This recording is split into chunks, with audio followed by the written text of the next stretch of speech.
Hello again, YouTube. It is Tuesday, November 22nd, 10:22 a.m. And that was a quick, pleasant ride down Thomas Road on the Route 29. I kind of love it when the bus pulls up right as I get to it. Yeah, that route from 44th Street going west, it actually has one of the few routes in Phoenix that actually does have adequate service. And you can often do that with. Yeah, the next bus that's going to stop here, I don't think it's going to be here for 20 minutes. I'm over at 32nd Street, and as I said, that's the next north-south bus heading as you head westbound. And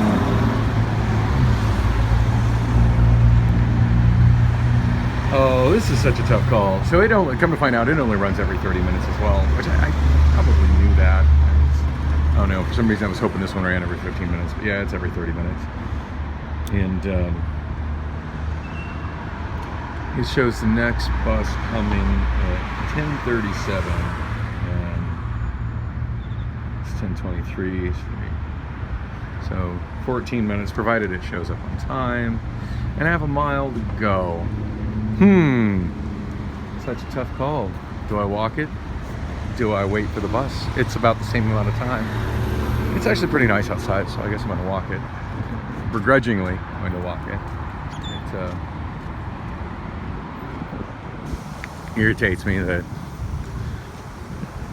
for a journey, basically this journey that I'm taking to Ace Hardware to get scooter carts, and I'll get back on the subject of scooters in a minute here. And I forgot a screw that I need to bring with me. Damn it.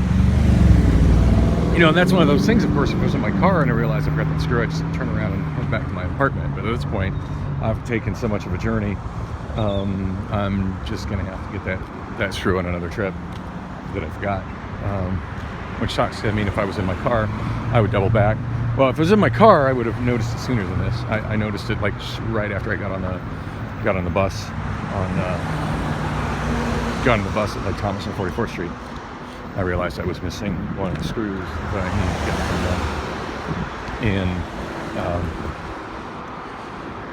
from them.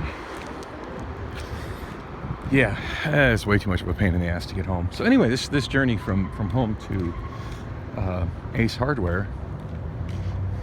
Interestingly enough, there is a closer Ace Hardware to my apartment, but it's straight down Oak.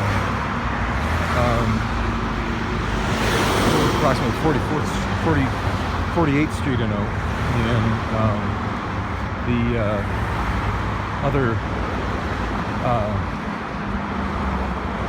other Ace Hardware, there's one at 24th Street in Oak, just straight shot down Oak, but Oak doesn't have a bus. So in order to get there, I either have to walk up to Thomas and take Thomas down to 24th Street and then walk south. I guess I could take the bus on 24th Street. I don't know. It's doable. The more I think about it, I'm thinking maybe I should have gone that route. Maybe that would have been better. Anyway, I'm headed up to the one at 32nd Street and Indian School. It's a substantially larger store, has a substantially larger section of hardware, so probably more likely to have the random little screws and bolts that I need. There's somebody on a gas-powered motorized bicycle using the sidewalk because 32nd Street has no bike lanes. Oh my God, and that thing is putting out some nasty fumes. Holy shit, that's noxious. Wow. You know, it really irritates me when people ride bicycles and other things on the sidewalk when there's pedestrians. I mean, and admittedly, like, I ride my scooter on the sidewalk on this street, but if there's a pedestrian on the sidewalk, I'm going into the traffic lane where I belong, at least until I'm past that pedestrian. Now, granted, it does suck ass that the city of Phoenix has no bike lanes on this road. And as you can see, we got three vehicle lanes going northbound. We got a chicken left-hand turn lane and 2 lanes southbound, and kind of a narrow sidewalk on each side. It probably wouldn't be all that much to ask to get rid of one northbound lane and put in bike lanes. You know, dread any real estate getting taken away from cars. Well, listen, to me, as someone who rides a scooter and occasionally bikes, I don't see this one as much of a big deal as some other streets that have this issue, just because if I go a quarter mile to the east or the west, both 30th Street and 34th Street, for the most part, go through in this part of town, and are nice local streets with like zero traffic. So I'm honestly a little bit more bothered that guy felt the need to go down 32nd Street with his almost stinky motorcycle on the sidewalk, when he could have easily shot down a side street, whether he's going east or west of 32nd at his destination. Could have shot down 1/4 mile to one side or the other and taken a street where he could have safely rode in the street. Like, I get it, I wouldn't want to ride that on the street either. In fact, I don't even like walking on the street. The only reason I'm walking on the street is because I was hoping that I would have done better with connecting to a bus northbound on the street. But waiting 18 minutes for the bus when I can walk it in 12 just doesn't make sense, especially when it's as nice as it is out today. Anyway, I was talking about the scooters. So yeah, I picked up I've acquired a bunch of, I have an obscenely large amount of broken scooters and otherwise disabled rental scooters, and been saying for a long time I was gonna, try to convert them into functional, usable personal scooters. The first one I did was a broken bird that I found, and this was years ago, and I've mentioned the scooter several times. I think I've even featured it in some of my vlogs. It's a very beat down Xiaomi M365, and I used it for years. Rode it a lot. I've got some flat tires in it. It's always a challenge trying to change the tires, trying to change the tubes. At one point I even changed tires on it because they were just so used, they were bald. And again, a bit of a challenge. And in both cases I ended up getting some help. One point I went to a bike shop. They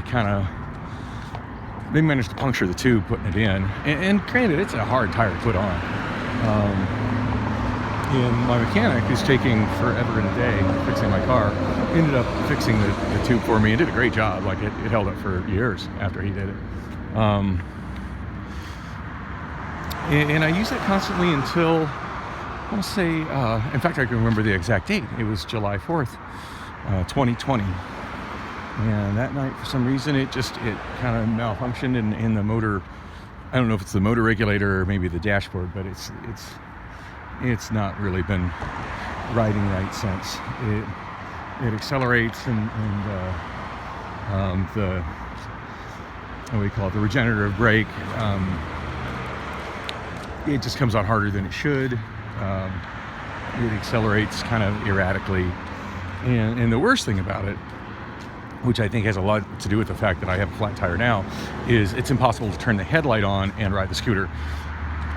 When I hit the button to turn the headlight on, the headlight comes on, and then the meter showing how strong the battery is goes completely dark, and then it doesn't accelerate at all. And not only does it not accelerate, but I mean, I can't even kick push the thing, because when I do that, like, the wheels are, there's like, it's sending power to the wheel trying to brake. So yeah, I have no idea what's causing that, but I do know that was the date it just it started functioning. It started dysfunctioning.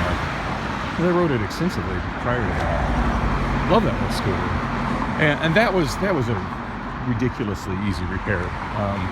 When I found it, I remember exactly where I found that one too. It's weird. I remember some of the most stupid minutiae, and I can't remember the names of people that I see on a semi-daily basis.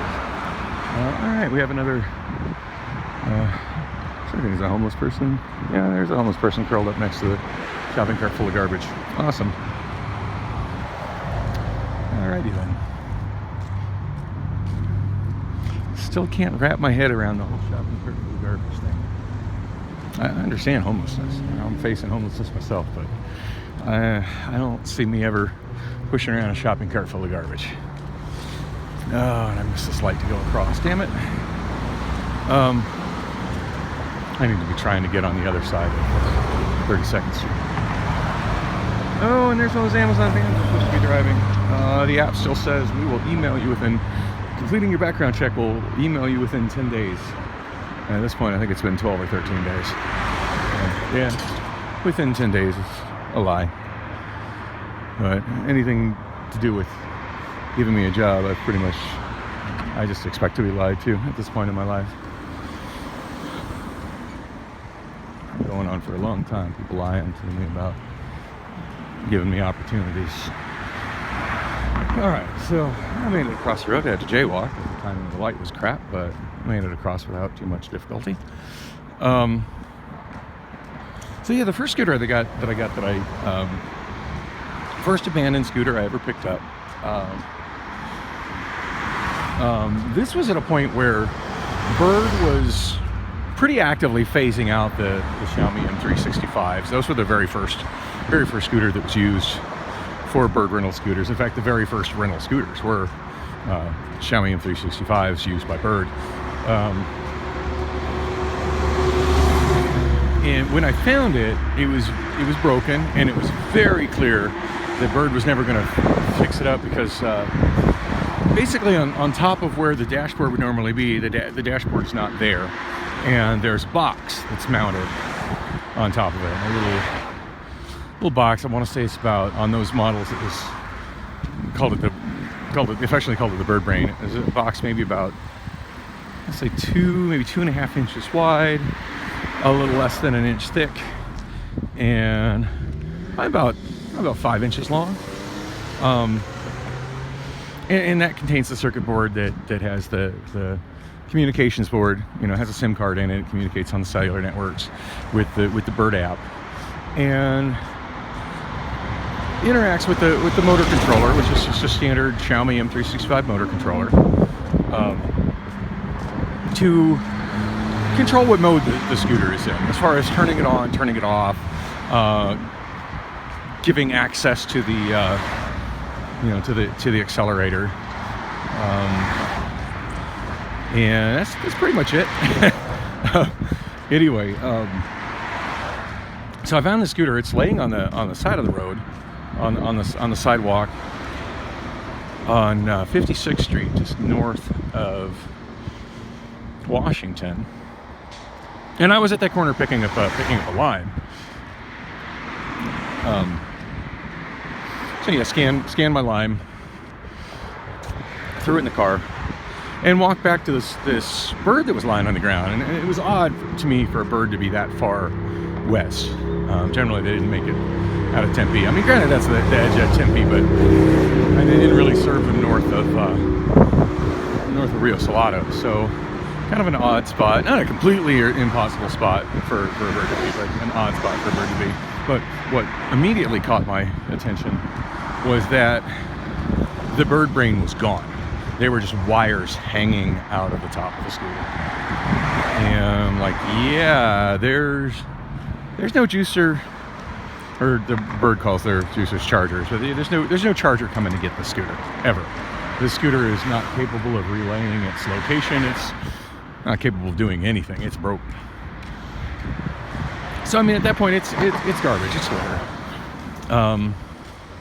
And that's not an area where bird chargers are, supervisors are liable to be just riding around looking on the sidewalk for random misplaced scooters.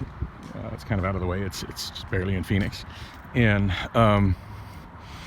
so I look around. I do find the Bird Brain. It's several feet away, just laying in the dirt. And it's got no power. It's not doing anything. And I'm trying to remember if I picked up the Bird Brain or not. To be honest, I think I sat it on a ledge on the stoplight bowl just for shits and grins. But yeah, picked up the scooter, threw it in my car, and for a while it just kind of sat in my kitchen as I kind of researched, hey, what do I need to do to bring this thing? I try to bring this thing to life, assuming everything that's still here is still functional, and I just got to replace the missing parts. And I was bewildered at how easy that was to bring that one to life. Pretty much all I had to do was buy an OEM dashboard circuit board, which came with some cute little plastic panels to trim it up and make it look nice, which of course I never used. In fact, going through some scooter parts yesterday, I found that I still got those pieces with the protective plastic, the protective plastic on it to protect the finish. So if I do redo that, I've still got that part like that's pristine in order to put the thing on. So it's just kind of half-assed impression. Ooh, nice.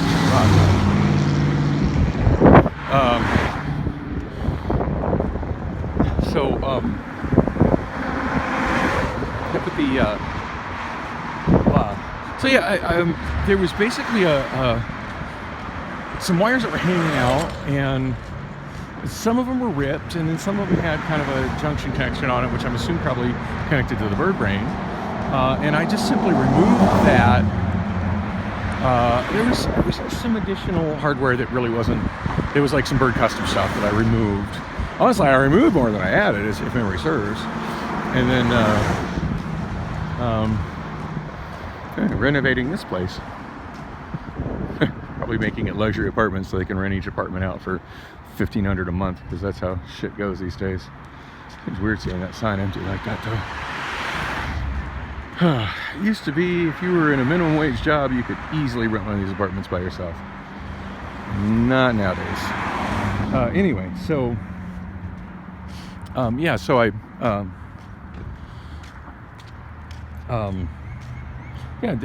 just remove the extra hardware that was added by Bird in little header cables down to just the minimal cables coming out of the stem of the scooter.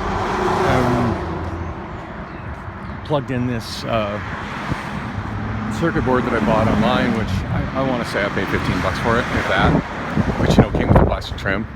I forget exactly what I paid for it. Definitely it was like under $20 with free shipping.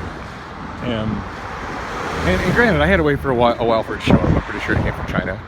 But when I got it, all I did was plug it in, hit the button, and the scooter just powered right on up. Rode like a dream. Didn't have to do anything else to it. I'm like, wow, that was easy. That's the only rental scooter rebuild that's ever been that easy. And I'm sure word got out, online that that's all it took to if you find a Xiaomi M365 Bird, that's all you had to, all the effort that was needed to put into it to make it your scooter. And so yeah, small wonder they decided to stop using those. Yeah, you're in the crosswalk. So the next, yeah, this was definitely quicker than taking the bus. Or is that the bus I would have taken right up there? It looks like the bus I would have taken is just like at the stop where I would have gotten. Pay attention, dude. It's 2 Mercedes in a row pulling in front of the sidewalk. Coincidence? I think not. I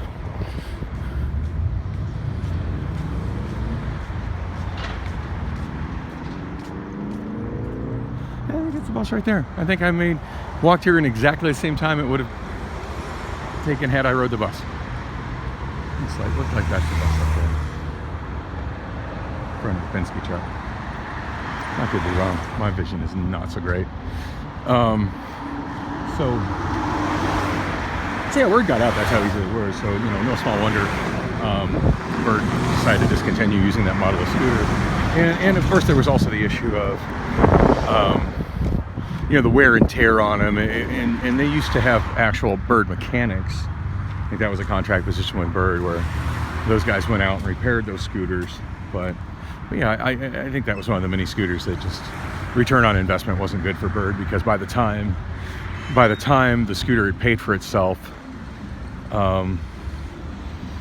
it was costing more to keep it running.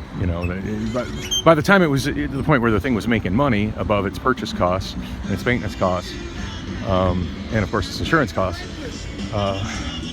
it was dilapidated to the point of not being usable. Provided it wasn't getting stolen and commandeered as a personal scooter. Being stolen. So anyway, At that point, most of the scooter companies that were using those started switching over. Lime being an exception. Lime, the company I worked for, they always had their own custom manufactured scooters, but which were bigger and different, and obviously are not easily hacked because so much of the electronics in them are proprietary to Lime and Lime's network. I mean, a Lime scooter doesn't even have a power button on it, or a place to put a power button. You got to get real creative with improvising one of those if you're going to try to make it a personal scooter. Anyway, at that point is when most of the rental scooters, started switching over to the 9-bot ES series.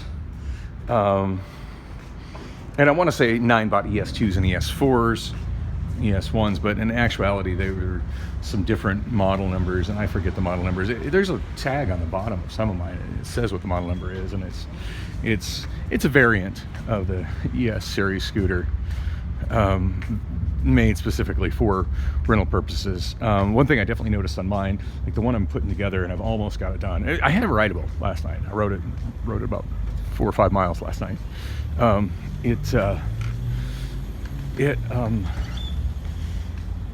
I looked up the specs for an ES, like it's more or less a 9-bot ES4. I looked up the specs on an ES4, and an ES4 is supposed to go 20 miles per hour, and this one has a label on it where it's clearly caps out at 15.5 miles per hour, and that's obviously not a